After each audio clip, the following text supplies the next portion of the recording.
যে মর্মান্তিক, আমি জানি না এই ঘটনাটা আসলে কোথায়।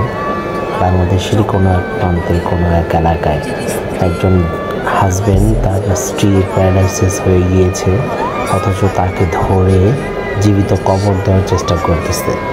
কতটুকু মর্মান্তিক হলে এই ঘটনাটা ঘটতে পারে চিন্তা করা যায়। আর আশেপাশে লোকগুলো দেখেন হা করে তাকিয়ে তাকিয়ে কত সুন্দর করে দেখতেছে। ইস, মানুষের মনুষ্যত্ব আজ কোথায় গিয়ে দাঁড়িয়েছে।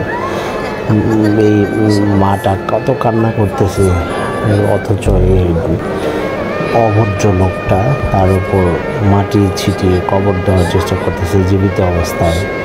আমার মনে হয় সরকারিভাবে এই লোকটাকে তাড়াতাড়ি আইনের আওতায় আনা হোক, নাহলে প্রত্যেকটা সমাজে মানুষ এভাবে অচল মানুষদের উপর শারীরিক মানসিক নির্যাতন করবে।